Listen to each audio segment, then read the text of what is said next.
Serial dorama ini berkisah tentang cinta seorang gadis musisi jalanan bernama Kaoru Amane dengan seorang pemuda yang memiliki masa lalu kelam bernama Koji Fujishiro. Rupanya Kaoru menderita penyakit langka disebut XP yang mengharuskan dia tidak boleh terkena sinar matahari.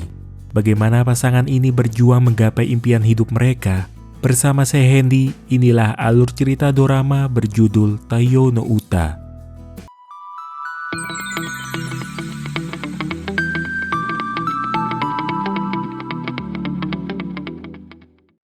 Cerita bermula memperlihatkan seorang pemuda sederhana bernama Koji Fujishiro yang berniat pergi liburan bersama ketiga sahabatnya dari SMA, di antaranya bernama Haruo, Ryosuke, dan Yuta. Mereka menuju salah satu pantai yang pemandangannya terkenal indah. Sewaktu sedang bersantai, ada seorang gadis yang tertarik dengan keempat sahabat tersebut. Gadis itu bernama Misaki, dan dia secara diam-diam merekam segala kegiatan yang dilakukan Koji bersama teman-temannya. Tujuan Misaki merekam mereka bukan cuma untuk dirinya sendiri, tetapi ia ingin bisa memperlihatkan kepada temannya yang bernama Kaoru. Berbeda dengan orang pada umumnya, di waktu pagi hingga sore hari, gadis bernama lengkap Kaoru Amane itu cuma berdiam diri di dalam kamarnya. Dan setelah jam 7 malam, barulah ia beraktivitas di luar rumah. Hal itu disebabkan Kaoru menderita penyakit langka yang mengharuskan dia tidak boleh terkena sinar matahari secara langsung. Karena itu ia selalu menganggap malam hari seperti pagi. Saat ini Kaoru tinggal bersama kedua orang tuanya yang mengelola restoran keluarga mereka. Misaki yang datang langsung menunjukkan rekaman siang tadi kepada Kaoru. Rupanya Misaki punya ketertarikan dengan Ryosuke. Sedangkan Kaoru perhatiannya hanya tertuju pada sosok Koji yang ada di video tersebut. Di tempat lain, Koji yang bekerja di pabrik bento mendadak di PHK oleh atasannya. Itu disebabkan kondisi pabrik sedang tidak baik, sehingga Koji harus mulai mencari tempat kerja yang lain. Di saat sedang galau, motor Koji tiba-tiba mogok di jalan. Ia menuntun motornya, dan di waktu itulah untuk pertama kalinya ia secara kebetulan melihat Kaoru yang sedang bernyanyi sambil memainkan gitar. Awalnya Koji terus memperhatikan Kaoru. Namun Kaoru akhirnya menyadari kalau sejak tadi ada satu-satunya orang yang melihatnya. Ia merasa terkejut sekaligus tidak percaya kalau setelah sekian lama ia akhirnya bisa bertatapan langsung dengan Koji. Melihat Koji yang mencoba pergi, Kaoru datang menghampirinya. Dia menunjukkan gitar dengan tanda inisial A yang dia pegang bahwa itu sebenarnya milik Koji. Tapi sayangnya Koji tidak mau mengakuinya. Karena Kaoru tetap bersikeras, Koji mengambil gitar itu lalu membuangnya ke arah taman. Kaoru sudah mencoba mengejar Koji, namun sayangnya tidak dapat ia temukan. Bulan di langit membuatnya teringat bagaimana saat dulu pertama kali ia melihat Koji. Waktu itu Kaoru sedang dirawat di rumah sakit. Tepat jam 4:30 pagi, dari jendela kamarnya ia melihat Koji membuang gitarnya ke tempat sampah. Jika melihat tatapan Koji yang seperti merasa berat berpisah dengan gitarnya, Kaoru menilai gitar itu sangatlah berharga buat Koji. Untuk itu, Kaoru berinisiatif mengambil gitar itu dengan tujuan suatu saat bisa mengembalikan kepada pemiliknya.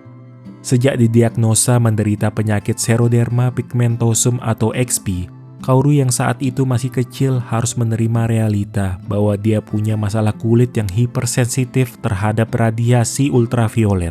Ini merupakan hasil dari kegagalan genetik yang jarang terjadi dalam DNA kulit. Penderita bisa melepuh, berbintik-bintik atau luka bakar karena sinar matahari langsung walaupun hanya sedikit. Apalagi penyakit XP yang diderita Kaoru adalah tipe A, dan itu sangat beresiko yang dapat mengakibatkan kerusakan otak atau sistem saraf. Sayangnya belum ada penyembuhan untuk penyakit ini. Dan yang lebih mengkhawatirkan, Kaoru mungkin tidak akan hidup lebih dari umur 20 tahun. Di suatu malam, Koji yang sedang berkeliling mencari pekerjaan kembali melihat Kaoru di taman. Kaoru tampak termenung sejenak, kemudian ia menyanyikan lagu ciptaannya sendiri. Walau pernah gagal dalam audisi penyanyi, Kaoru menulis lagu ini dengan seluruh usaha terbaiknya. Lagu itu berjudul Stay With Me. Isi liriknya tentang Kaoru yang rindu bertemu dengan seseorang.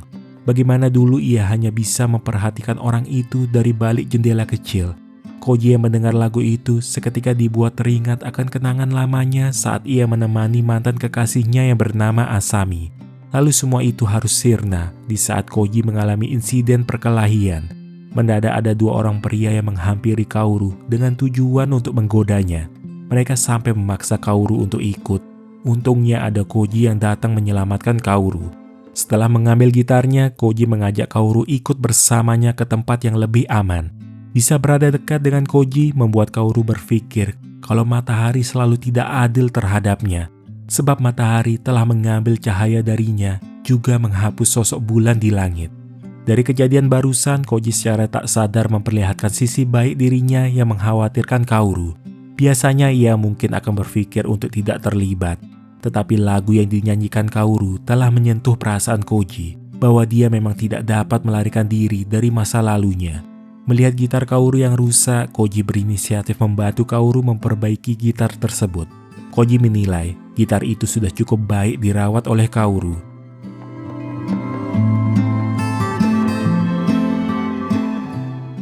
Keesokan hari, karena Koji dan teman-temannya belum mendapat kerjaan baru, maka Osamu, si pemilik penginapan sekaligus restoran di pantai, menawarkan mereka bekerja di sana.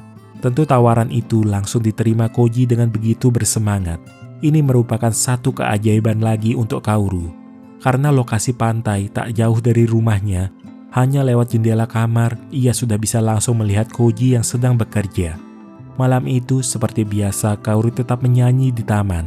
Namun tak ada seorang pun yang menonton Kaoru bernyanyi. Ia pun berniat pulang dengan membereskan barang-barangnya. Tetapi tiba-tiba Koji datang menghampirinya. Ia ingin membeli satu CD yang berisi lagu ciptaan Kaoru sendiri. Bisa dikatakan Koji adalah orang pertama yang membeli CD tersebut. Dengan uang koin 5 yen yang Koji berikan, akan Kaoru simpan sebagai kenang-kenangan bahwa itu pertama kalinya mereka berdua melihat bulan secara bersama-sama di langit yang sama juga. Buat Kaoru yang tidak merasakan sinar matahari, ia bertumbuh hanya dengan menghargai keindahan bulan lebih dari siapapun. Tapi sekarang ada satu hal yang ia pahami, bahwa bulan yang dilihat bersama orang yang dicintai adalah bulan yang paling indah. Namun Koji sama sekali belum tahu mengenai penyakit mematikan yang diderita Kaoru. Jadi suatu hari Kaoru meminta tolong pada Koji untuk membantunya menjodohkan Misaki dengan Ryusuke. Hal itu karena Misaki adalah teman baik Kaoru, dan Kaoru ingin membalas kebaikan Misaki yang sudah mau berteman dengannya sejak ia masih kecil dan sering sakit-sakitan. Atas ide ini, Koji setuju mengikuti rencana Kaoru. Di malam yang dijanjikan, mereka bertemu di taman hiburan. Bukan cuma Misaki dan Ryusuke yang mereka ajak, teman-teman Koji yang lain juga malah ikut. Untungnya rencana itu cukup berjalan mulus. Malam itu Kaoru berdandan tidak seperti biasanya. Ia rupanya tidak ingin melewatkan kesempatan ini untuk tampil menarik di hadapan Koji. Awalnya mereka memainkan setiap wahana secara bersama-sama, sampai akhirnya mereka mengunjungi kincir ria bersamaan dengan ditutupnya permainan pada jam 3 pagi. Saat itu Kaoru dan Koji berada terpisah dengan teman-teman yang lain. Ada insiden yang disebabkan oleh teman Koji yaitu Haruo, hingga menyebabkan petugas kincir jatuh terguling. Akibatnya tidak ada yang membukakan pintu kincir tempat Kaoru dan Koji berada. Dan teman-teman yang lain juga sibuk dengan urusan masing-masing, sampai-sampai melupakan keduanya. Petugas yang salah mengira sudah tidak ada pengunjung, mematikan seluruh mesin yang beroperasi. Padahal Kaoru dan Koji masih terjebak di atas kincir. Kaoru mencoba menghubungi Misaki yang seketika panik. Ia mencari pengawas taman untuk meminta tolong.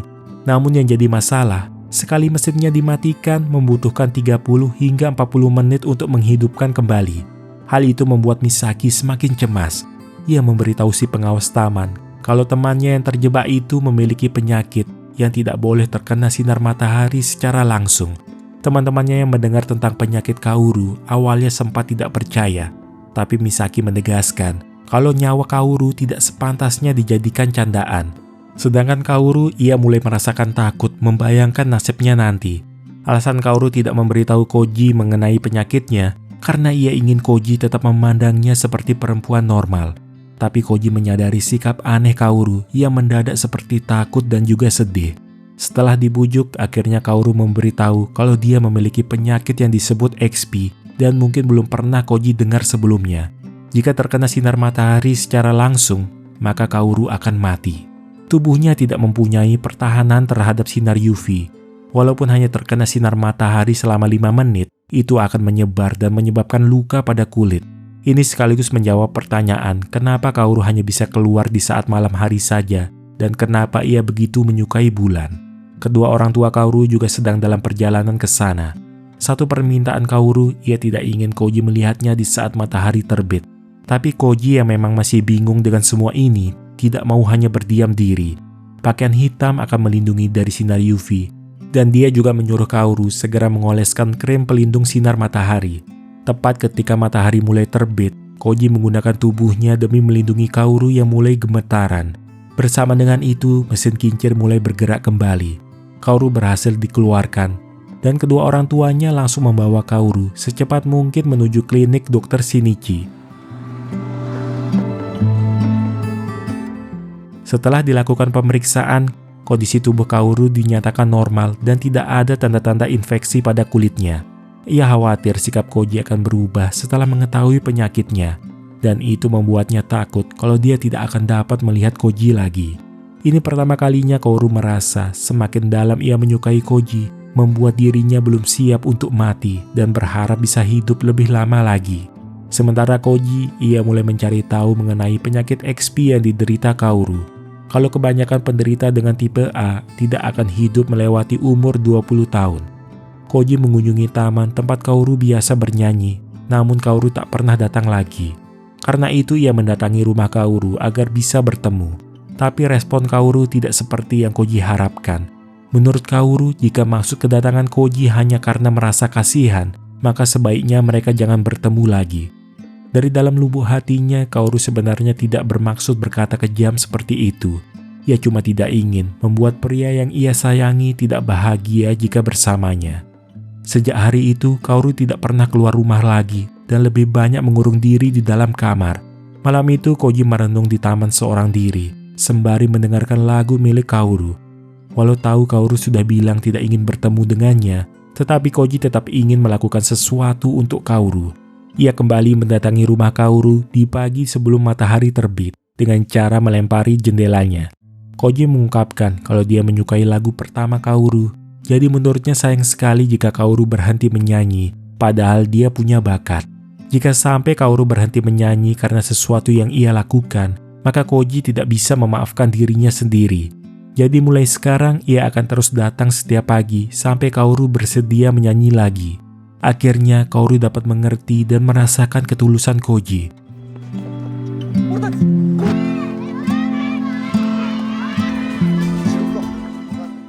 Untuk pertama kalinya, ia tampil di hadapan orang selain Misaki dan Koji. Ia merasa senang. Semua teman-temannya mau datang mendengarkan ia bernyanyi. Tak disangka, sedikit demi sedikit orang-orang di sekitar tertarik mendengar nyanyian Kaoru. Mereka meluangkan waktu hanya untuk melihat penampilan Kaoru yang mampu memikat seluruh penonton dengan suara khasnya dan lagunya yang indah. Namun tak jauh dari sana, ada seorang wanita yang ternyata penyanyi terkenal Asami Tachibana secara khusus ingin melihat Koji. Tidak seperti terlihat di publik, Asami memiliki masalah dengan karirnya yang sudah tidak mampu membuat lagu baru lagi. Sebab semua inspirasi lagunya tercipta dari mantan kekasihnya yang ia tinggalkan dulu, yaitu Koji. Di sisi lain, kehadiran Koji telah memberi inspirasi kepada Kaoru untuk membuat lagu yang baru. Beberapa hari ia habiskan waktu di kamar untuk memadukan nada dengan lirik supaya hasilnya terdengar indah. Hingga akhirnya lagu itu selesai dikerjakan, Kaoru ingin Koji orang pertama yang mendengarnya. Kaoru merasa mungkin lagu ini adalah hasil karya terbaiknya. Lagu tersebut berjudul Taiyo no Uta, yang artinya lagu untuk matahari. Liriknya melukiskan perasaan Kaoru. Walaupun ia selalu menghindari matahari, Kaoru mengakui betapa indahnya matahari, begitu pula dengan yang lainnya. Dia menyanyikan di hadapan Koji dengan penuh penghayatan. Namun saat memasuki bagian ref, Kaoru menghentikan petikan gitarnya disebabkan tangan kirinya terasa kaku, seolah ia tidak punya kekuatan untuk menekan senar lagi. Tanpa menjelaskan apa-apa, Kaoru bergegas pergi meninggalkan Koji. Dia masih bingung dengan apa yang terjadi. Kaoru langsung mengunjungi klinik Dr. Shinichi demi memeriksakan dirinya. Dalam beberapa kali uji coba, tangan kiri Kaoru terlihat lebih lemah, yang bahkan tidak mampu memegang selembar kertas. Dengan berat hati, Dr. Shinichi menyampaikan, terakhir kali mereka melakukan tes sebenarnya menunjukkan hasil negatif. Sistem saraf Kaoru menunjukkan gejala penurunan dimulai dengan tangan kirinya. Mengetahui fakta mengenai kondisi tubuhnya telah menyebabkan Kaoru kehilangan harapan hidup dan jadi putus asa. Orang tuanya sangat khawatir karena Kaoru belum juga pulang. Saat itu waktu menunjukkan jam 2:30 pagi.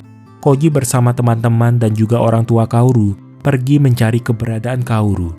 Di tepi laut, Kaoru yang sendirian cuma bisa menangisi keadaannya yang tidak sanggup bermain gitar lagi. Jika sudah seperti ini, bagi Kaoru sudah tidak masalah jika hidupnya berakhir sekarang. Tapi Koji yang tidak menyerah mencari, akhirnya menemukan keberadaan Kaoru. Kaoru merasa jika tidak bisa memainkan gitar lagi, maka ia juga tidak akan bisa menyanyi lagi.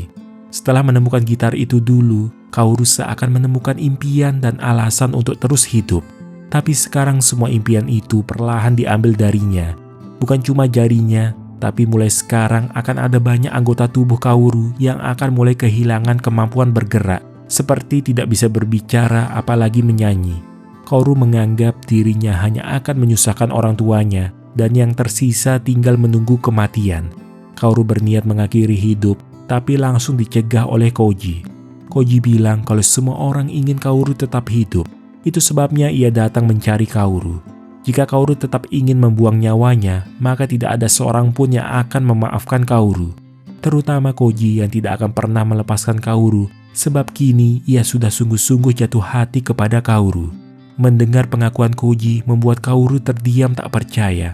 Ia tak menyangka antara mereka berdua ternyata punya perasaan yang sama. Tidak masalah jika Kaoru tidak bisa bermain gitar lagi, karena ada Koji yang bersedia memainkan gitar demi Kaoru. Di saat Kaoru berpikir ingin menghilang dari dunia ini selamanya, tetapi Koji selalu bisa membangkitkan semangatnya lagi, memberi cahaya untuk melihat harapan baru.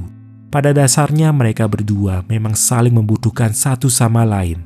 Kaoru meyakinkan pada dirinya, tidak peduli seberapa sulit jalan yang akan dia hadapi, selama ada Koji di sisinya, ia percaya akan bisa terus melanjutkan hidup hingga impiannya tercapai. Setelah hari itu, tiap malam Koji mengiringi nyanyian Kaoru dengan permainan gitarnya. Walaupun Kaoru tidak senang dengan kondisinya, tapi ia mengakui kalau gitar itu memang cocok dengan Koji yang merupakan pemilik sebenarnya. Mengetahui kemampuan Koji dalam bermusik, membuat ketiga temannya termotivasi membuat sebuah band. Bukan tanpa alasan mereka mendadak ingin membuat band. Kebetulan sebentar lagi akan diadakan festival band di daerah mereka. Untuk itu, supaya formasinya lengkap, tak lupa Koji mengajak Kaoru ikut menjadi vokalis mereka. Namun ada masalah yang dialami Koji. Kenalan lamanya yang bernama Maru tiba-tiba datang menghampiri dia. Maru justru mengajak Koji menjual narkoba. Akan tetapi Koji menolak keras, tidak mau melakukan kejahatan. Maru yang tidak terima mulai menyelidiki kehidupan Koji, yang ia ketahui menjalin hubungan dengan Kaoru. Keesokan malam harusnya Koji janjian bertemu Kaoru di dekat mercusuar. Kaoru yang lebih dulu tiba menunggu Koji di sana. Tetapi yang datang adalah Maru bersama gengnya, dan mereka ingin melecehkan Kaoru. Untungnya Koji yang datang masih sempat menghentikan Maru. Melihat kondisi Kaoru yang terluka, Koji tak punya pilihan selain menceritakan siapa Maru dan ada hubungan apa dengannya. Jadi 4 tahun yang lalu, Koji pernah dipenjara di pusat penahanan anak-anak setelah ia terlibat perkelahian sewaktu SMP. Dan di sanalah ia mengenal Maru. 4 tahun lalu ketika Asami diserang, ia ingin menolongnya. Kaoru jadi tahu antara Koji dan Asami dulunya adalah sepasang kekasih. Saat Koji ditahan, Asami meninggalkan panti asuhan, melupakan hubungan dan semua kenangan mereka seolah-olah tidak pernah terjadi. Jadi sebagai balasan, Koji memutuskan membuang gitar itu. Atas insiden yang dialami Kaoru, Koji merasa dirinya hanya akan membuat Kaoru dalam bahaya, dan dia menganggap dirinya tidak pantas bersama Kaoru. Mendengar itu Kaoru sangat bersedih, bukan karena Koji menginginkan mereka putus, tetapi ia kecewa dengan Koji yang tidak bisa move on dari masa lalu dan begitu mudah menyerah terhadap hidupnya. Koji yang merenung hingga pagi tiba, mendadak dihampiri oleh Asami. Tampaknya Asami juga merasa menyesal telah meninggalkan Koji, yang menyebabkan hidupnya jadi kesepian dan hatinya juga merasa resah. Seandainya bisa, Asami berharap ia dapat kembali ke masa-masa dulu saat mereka bahagia bersama. Di sisi lain, Koji sangat pesimis. Ia merasa tidak akan mungkin bisa memberi Kaoru kebahagiaan jika mengatasi masalah sendiri saja ia tidak sanggup. Inilah titik terendah dalam hidup Koji. Saking putus asanya, ia memutuskan pergi tanpa berpamitan. Kaoru yang mendengar kabar tentang Koji yang pergi, mencoba mencari ke tempat-tempat yang pernah mereka kunjungi berdua. Keesokan hari ketika akan membeli makanan, Koji mendengar orang-orang di sekitar membicarakan ada seorang wanita cantik yang mengenakan pakaian seperti jas hujan di siang hari. Di jalan Koji menemukan selebaran orang hilang dengan foto dirinya. Setelah memastikan, ternyata dugaannya benar kalau Kaoru yang membagikan selebaran tanpa memperdulikan pandangan aneh dari orang-orang yang melihatnya. Merasa tidak tega, Koji akhirnya menghampiri Kaoru, membuat gadis itu merasa lega karena usahanya tidaklah sia-sia.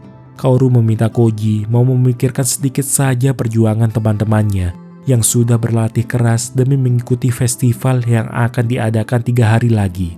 Mereka semua percaya dan yakin kalau Koji akan kembali. Jadi kini giliran Koji untuk menghibur semua orang. Kaoru sama sekali tidak marah atau membencinya. Ia akan tetap setia menunggu sampai Koji benar-benar siap mau kembali kepadanya. Sejak itu Koji merenungi semua perkataan Kaoru. Ia harus segera memilih antara hidup dalam masa lalu yang penuh penderitaan ataukah hidup bersama orang-orang yang selalu mendukung dan membutuhkannya. Setelah berpikir, Koji pergi menemui Asami untuk bilang kalau tidak ada cara buat mereka kembali ke masa lalu lagi. Mereka harus menghadapi masa depan masing-masing, yang mana setelah bertemu Kaoru membuat Koji sadar kalau mereka hanya memiliki satu kali kehidupan saja untuk dijalani. Jadi Koji hanya ingin memandang ke depan dan terus hidup. Ia berharap Asami juga bisa melakukan hal yang sama dengannya. Sementara di acara festival band, sebentar lagi tiba giliran Kaoru dan kawan-kawan. Kaoru tampak cemas jika harus dia yang menjadi gitaris. Namun tiba-tiba seseorang mengambil gitar dari tangan Kaoru yang ternyata adalah Koji. Dia akhirnya menempati janjinya untuk kembali. Dan sebagai ungkapan rindu, Kaoru memberi sebuah ciuman kepada Koji. Band yang terbentuk 1 bulan lalu akhirnya benar-benar tampil di hadapan banyak orang setelah berlatih keras. Lagu pertama mereka adalah Taiyo no Uta. Ditulis dan dipersembahkan untuk semua orang yang mereka temui dalam hidup, terutama untuk orang yang sangat berharga.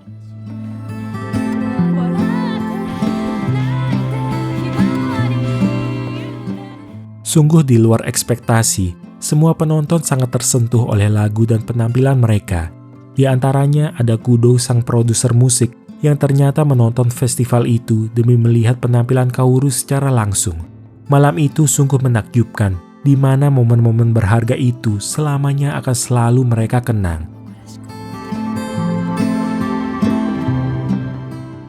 Tak disangka Kudo sampai mendatangi rumah Kaoru untuk bertemu. Ia sangat terkesan dengan penampilan Kaoru yang dinilai memiliki daya tarik alami sebagai seorang penyanyi, serta dianggap punya kemampuan membuat semua orang terhanyut dalam lagu yang ia ciptakan. Ini pertama kalinya Kudo melihat penampilan band yang begitu gembira di atas panggung. Untuk itu Kudo menawarkan diri menjadi produser mereka. Akhirnya langkah awal menggapai impian mereka akan segera terwujud.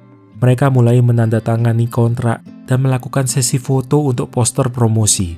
Latihan studio juga berjalan lancar, seakan semua ini adalah mimpi mereka yang menjadi nyata.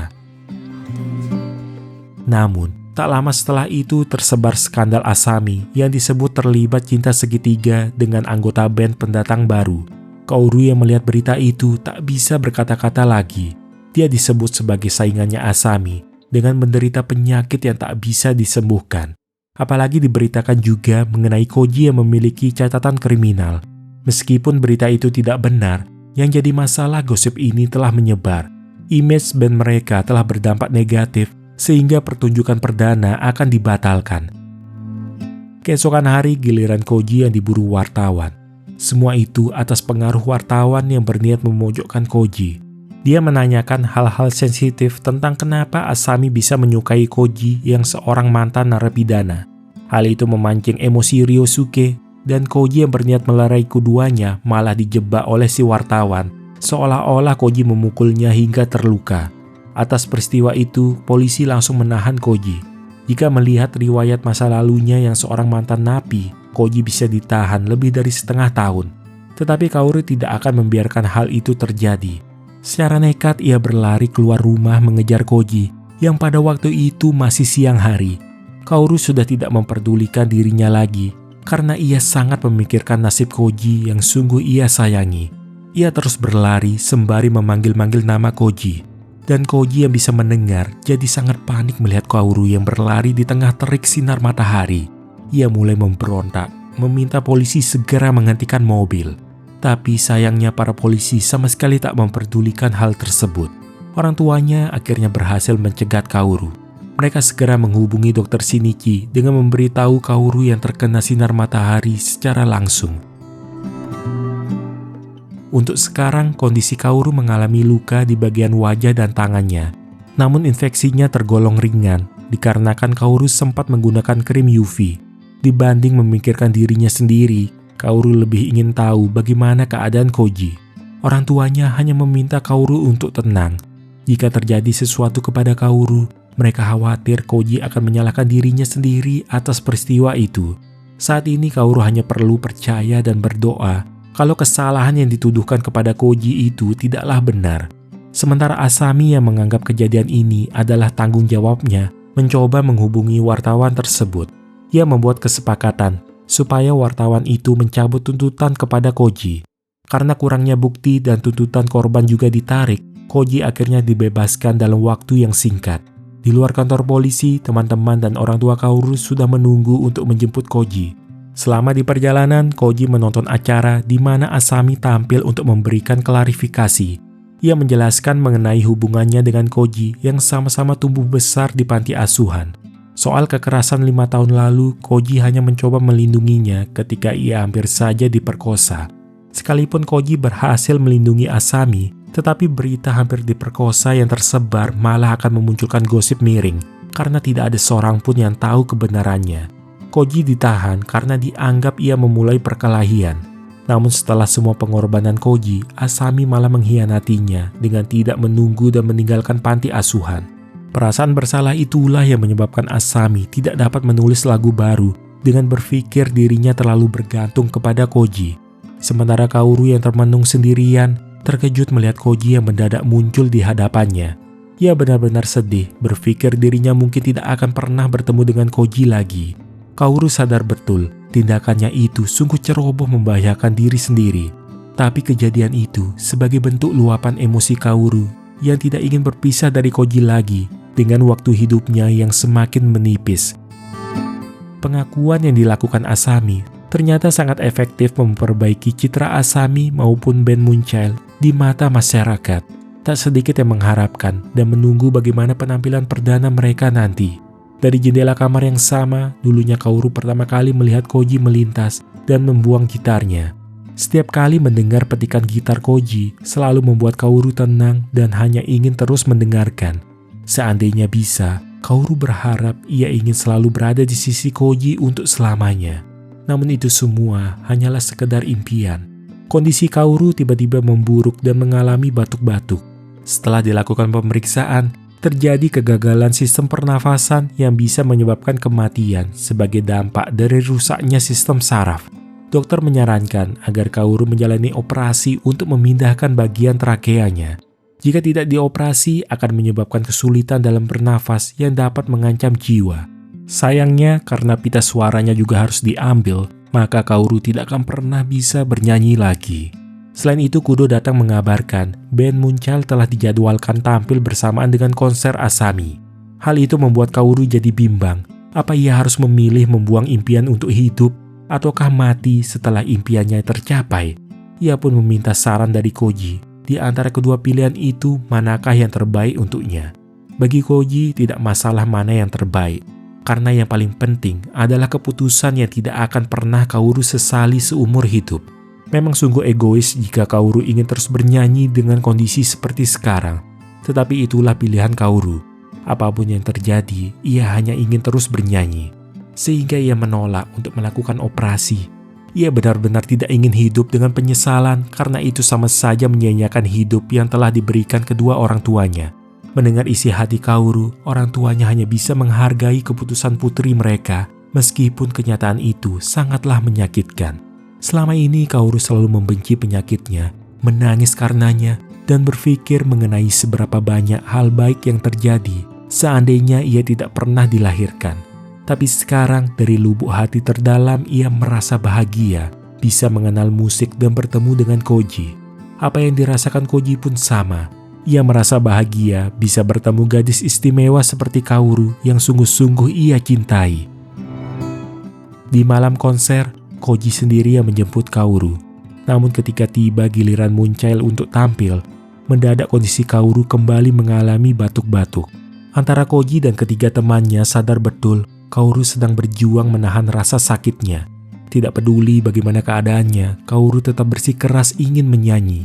Di hadapan para penonton, Asami memperkenalkan, malam ini sungguh kehormatan baginya, ia akan berbagi panggung dengan band yang sangat berbakat. Seluruh anggota band Moonchild telah bersiap untuk naik ke atas panggung. Namun sayangnya, takdir tidak berpihak kepada Kaoru yang kondisinya semakin memburuk dan mengalami sesak nafas. Sambil memandangi lampu seolah melihat matahari, Kaoru berharap ia bisa bertahan sedikit lagi. Tapi kenapa matahari seperti membenci Kaoru? Koji pun bilang kalau matahari tidak membenci Kaoru. Itu hanya karena matahari iri kepada bakat yang dimiliki Kaoru. Iri pada semua cinta yang Kaoru berikan dan terima dari semua orang. Kehadiran Kaoru telah menunjukkan bahwa seorang diri ia mampu menyinari orang-orang di sekitarnya serta menyelamatkan hidup mereka. Satu kata-kata terakhir dari Kaoru, ia sungguh berterima kasih kepada Koji yang telah hadir dalam hidupnya. Pada akhirnya, Kaoru tak bisa bertahan lebih lama. Ia mengembuskan nafas terakhir tepat di bawah panggung yang seharusnya menjadi impian mereka bersama. Jika hidup tanpa impian, apa gunanya hidup itu? Jika hidup tanpa cinta, kebahagiaan apa yang ada untuk dibicarakan? Koji belum percaya kalau Kaoru sudah pergi meninggalkannya. Ia belum bisa menerima kenapa gadis yang ia cintai hidupnya harus berakhir dengan cara seperti ini. Biarpun tidak terpenuhi, hingga detik terakhir Kaoru masih berjuang mengejar impian dengan segala yang ia miliki dan mencintai seseorang dengan sepenuh hatinya. Jadi bukannya ia tidak beruntung, tapi mungkin hidup Kaoru lebih bermakna dari orang lain. Koji tidak mampu membendung tangisnya lagi. Meski begitu singkat, ia merasa bersyukur bisa bertemu dengan Kaoru. Karena di dalam ingatan dan hati Koji, yang tersisa hanyalah kenangan bahagia saat ia bersama Kaoru. Waktu pun berlalu setelah kepergian Kaoru. Hingga saat itu, Koji masih belum bisa menentukan bagaimana masa depannya nanti. Hari itu Kudo tiba-tiba mendatangi Koji untuk memberikan CD berisi lagu ciptaan Kaoru. Rupanya ia secara diam-diam merekam mereka selama latihan. Menurutnya lagu itu sangatlah bagus, jadi sayang jika tidak dirilis. Meskipun begitu, Kudo tidak pernah berpikir membiarkan orang lain menyanyikan lagu tersebut. Jadi ia berencana merilis CD itu apa adanya, tentunya atas seizin Koji. Setelah merenung sejenak, Koji merasa Kaoru pasti akan senang jika lagunya dapat didengar oleh semua orang di seluruh penjuru dunia. Dengan begitu, Kaoru akan terus hidup selamanya di hati banyak orang. Selain itu, karena Kudo sedang mencari seorang gitaris, ia menawari Koji untuk bergabung dengannya. Jika mengingat impiannya bersama Kaoru, Koji pun menerima tawaran itu dengan membawa harapan baru. Dan cerita pun berakhir. Tidak selamanya seseorang itu bisa menemani kita dalam suka maupun duka. Ada kalanya kita harus merelakan seseorang untuk pergi meninggalkan kita. Setelah merasa kehilangan, muncul perasaan sedih yang teramat dalam dan disertai rasa kesepian. Melalui penderitaan itu, kau akan menemukan jawabannya. Karena kita hanya memiliki satu kali kehidupan saja, dan kita tidak tahu kapan kita akan mati. Itulah kenapa hingga nafas terakhir, hidup ini harus terus diperjuangkan. Semoga cerita ini bisa memberi manfaat untuk kalian. Terima kasih sudah menonton hingga akhir dan sampai jumpa di kesempatan lainnya.